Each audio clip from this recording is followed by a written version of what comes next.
à tous. Aujourd'hui, j'aimerais m'adresser particulièrement à toutes les personnes qui n'ont pas eu l'occasion de pratiquer le yoga. Une des premières choses à savoir concerne la pratique physique.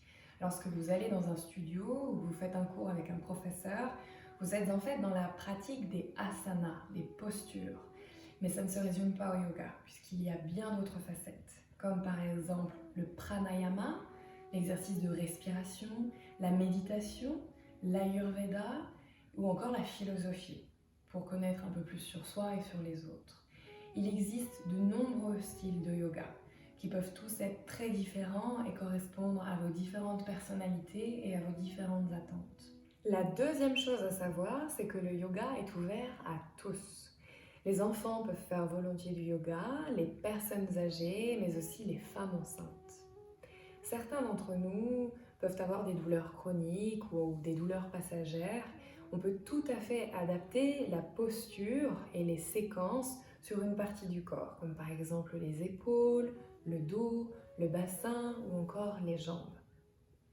Le yoga restauratif est aussi une très belle alternative pour les personnes qui souhaitent rester dans quelque chose de doux et de très calme et qui souhaitent baisser leur rythme cardiaque et adoucir le système nerveux. J'ai aussi constaté que de nombreuses personnes pouvaient être freinées dans la pratique des asanas et du yoga suite à leur manque de souplesse. Et c'est justement à cause de ce manque de souplesse qu'il faut pratiquer le yoga, puisque c'est en pratiquant les asanas que vous allez ouvrir votre corps, mais aussi vous muscler et vous fortifier. Contrairement à de nombreuses disciplines, la pratique des asanas vous permet vraiment de muscler les muscles qui sont le plus proches de votre colonne vertébrale et de votre squelette. La troisième chose que je voudrais soulever, c'est cette constatation que de nombreuses personnes peuvent être freinées dans la pratique du yoga à cause de cet aspect spirituel. Je pense par exemple un petit peu à vous, messieurs. Il est vrai que cette dimension spirituelle est très présente dans le yoga. Toutefois, c'est quelque chose qui ne doit pas s'imposer à vous. C'est une facette qui vient avec le temps, avec la pratique et seulement si vous y êtes ouvert.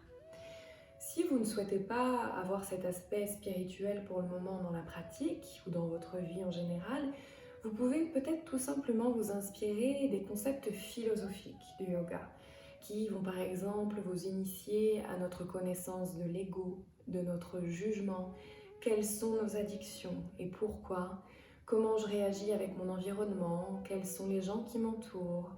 Ce sont des choses qui peuvent vous aider dans votre quotidien. Contrairement à ce que certaines personnes peuvent penser, le yoga et sa pratique nous permettent d'être vraiment ancrés dans le présent. C'est une discipline qui va améliorer notre mémoire, notre concentration et notre perception des choses, les perceptions de notre environnement et de nous-mêmes. Le yoga nous permet d'être vraiment présents dans notre réalité. J'espère que ces éléments vous ont permis de comprendre un peu plus ce que c'est que le yoga. J'espère aussi que cela vous donnera envie de vous initier à cela. Et si vous avez des questions ou des remarques, je serai ravie d'en discuter avec vous. Un grand merci, namasté et à bientôt j'espère.